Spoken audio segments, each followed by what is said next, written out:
Have you ever thought of how the myth of the shades started? Said Jake after a long silence. Tony tried to work, staring at the typewriter before him, listening to the click of the letters as he pushed them. You need sleep, Jake, he said, without looking up. Jake, ignoring Tony's obvious plea to let him work in peace, had turned around on the sofa and was intensely looking out the window. What if it was true?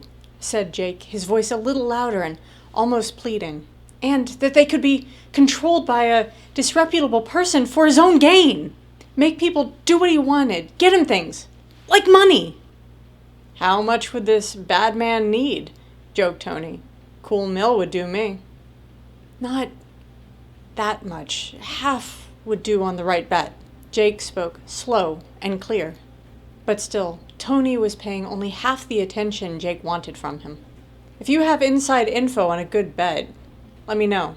I could use the money, Tony said, half to himself, while putting another piece of paper through his typewriter. I guess it really doesn't matter. Don't work too hard, said Jake as he got up and headed for the double sliding doors leading to the foyer. Take care of Stacy. She might yet turn out to be a good woman. I know. This time, Tony looked up and smiled. I knew that when you were dating her. She's safer with you anyway. Goodbye, Tony. Good night, said Tony, working diligently. When there wasn't an answer, only the sound of doors sliding shut, Tony stopped typing. He had a feeling something was wrong. Or was it just the tone of Jake's conversation hitting him late? Tony got up from his typewriter and walked towards the sliding doors. He couldn't hear Jake's steps on the stairs. He thought Jake was just going to the room Tony said he could use. When Tony heard the front door open, he quickly slid open the sliding doors and looked out into the foyer, calling for Jake. There was no answer, no Jake in the doorway, no footsteps on the sidewalk, just the open front door. Tony ran to the door in hope of seeing Jake walking down the sidewalk, but he didn't. There was nothing, not even an automobile on the street. Eerie, like an alien landscape. Raw, dark, and lacking any substance of human interaction. Welcome back. This week I will be reviewing something just a little bit different. Shade Collectors by Suzanne Whittaker, here on the Bored Goddess Book Reviews.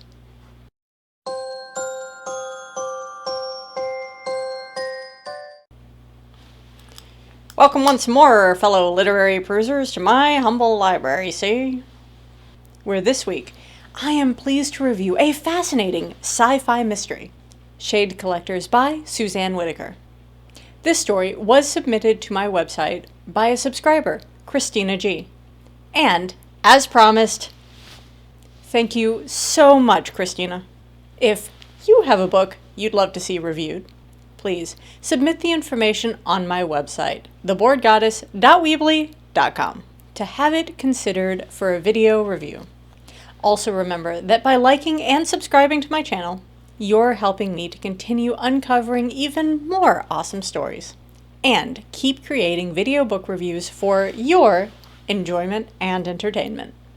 While you're at it, please feel free to toss a comment or two my way below with thoughts on the books I review, as well as things you'd be interested in seeing added to the videos or my reviews. Or you can just say hi. By the way, stick around until the end of the video to learn more about my new giveaway. Allow me to proudly present Mad Max, my chief ratings duck. This fluffy genius possesses an incredible advantage in the form of his loyal group of Downey associates, who diligently assist him in gathering the most precise and reliable data available. Their unwavering dedication culminates in the creation of flawless ratings, which will be shared with you at the end of this review. Hey Max, are you ready to embark on another thrilling adventure? Then let's dive right into this labyrinth of mystery. This week I'm reviewing something truly different. Shade Collectors by Suzanne Whittaker was an incredibly unique story for me. This narrative blends the thrill of a mystery with the captivating allure of science fiction. It's a testament to the author's skill that, despite being someone who tends to be the biggest weenie who ever weenied, regarding anything even remotely spine-chilling, I found myself totally immersed in this tale. Before I go further, I should note this book is intended for mature audiences, specifically older teens and adults due to scenes of violence. While this was crucial to the plot, and well written by the author, it is important I mention this for readers who might be sensitive to such topics. Tony, a journalist for a local newspaper in 1927, was perfectly happy writing stories, mildly breaking the law in speakeasies, and enjoying his time with his friend Jake and his girl Stacy. So, when he begins to write a story for his paper about the disappearances around town and the trial against a local bootlegger, it was simply a part of the job, at least until his friend Jake became one of the missing. Tony becomes embroiled within an unwanted working relationship with his boss's son to cover the story as he delves deeper into this mystery, and the situation becomes increasingly complex and ambiguous. Suddenly, everything he once believed or knew appears to have veered off course. Now it is solely up to him to decipher what is the truth and what is illusion. When I received this submission on my website, I was immediately intrigued. Although, due to being a card-carrying scaredy cat, I typically steer clear of thrillers. The book's description piqued my interest and sparked my sense of mystery. Without hesitation, I dove into the pages and I never looked back. Get ready to be thrown headfirst into a world of mystery and suspense from the very first page of this book.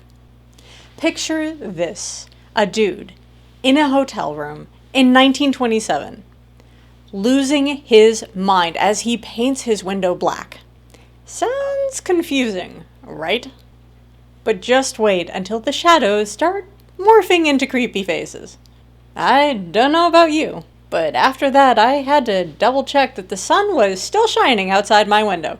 However, as the story unfolds, you'll start to piece together the underlying reality of the tale. So, if you're like me and jump at your own shadow, trust me when I tell you, once you have fallen into this captivating story, you'll find that it's more intriguing than nightmare-inducing. I found the story itself was interesting and the flow solid. I appreciated the cohesive narrative, as it maintained consistency throughout. Although the story did not revolve around a single protagonist, the perspective shifts were justified and made perfect sense. I also enjoyed the unique aspect of the story, and, in fact, I have never read anything quite like it. I would love to go more in depth, but as I'm reluctant to give away any spoilers, what I can say is the ending made total sense within the context of the story. Also, the timeline could have been at any point in history, really. But I found the fact of it taking place in 1927 added a layer of interest and charm. For a debut novel, I would definitely recommend it if you like mystery, suspense, and some science fiction for spice. Normally, I have few issues with occasional misspellings and some grammatical hiccups, but there were enough in this story to make my brain stumble. I think this could be easily resolved, though, through a solid once-over by a professional editor, which could turn this wonderful story into something truly amazing. On a more personal observation, I must admit it took me some time to fully immerse myself into the story. It wasn't due to any lack of action or excitement, but rather I found it difficult to connect with the characters. Please, don't misunderstand me. The characters were well written, but I simply couldn't empathize with most of them. It wasn't until later on in the book that I finally began to feel a depth of real connection. All right, Max, it's that time again. Let's rate this book. Are you ready to take our viewers out of this world? Max, my old chum, you've done it again. Max and I agree that this book has achieved 4 ducks. While the story is incredibly unique, the characters solid, and the mystery is suitably mysterious, the book needs a bit of editorial polish to push it where it needs to be. I have linked to the Amazon affiliate page for this book below. Please do check out this intriguing story. Have you read Shade Collectors? I would love to discuss it with you in the comments or in my Discord, also linked below. I am also on Instagram, Goodreads, Facebook, and X. The links are down there. I need to give a huge shout out to Chelsea P for sending me a coffee. It's helped me keep moving forward with creating content for amazing people just like you. Thank you so very much. Would you like to be part of the Goddessverse? Join in by sending me a coffee. The link is listed below. Every little bit helps me to keep making my weekly videos. And I'll send a shout out to you here in one of my reviews. Wait a second, Board Goddess, what is that beautiful new mug? This little jewel, my friends, is part of a giveaway for subscribers only. We are less than 40 subscribers away from 200. And if I reach that number by September 30th, I'll be doing a random draw from my subscriber list.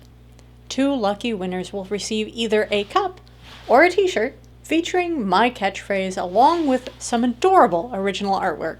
So share your affinity to my channel and encourage others to become a part of our world. Oh, and spoiler alert, I can't wait to share these and other fun items from my upcoming store. More about that soon. And before another moment goes by, thank you to each of you who have become a part of my little gatherings. You make each video worthwhile. So guys, that's it for now. Thank you so much for hanging with me. Adios till next Wednesday. May your day be epic, and may awesomeness follow you like a puppy needing hugs. Bye all.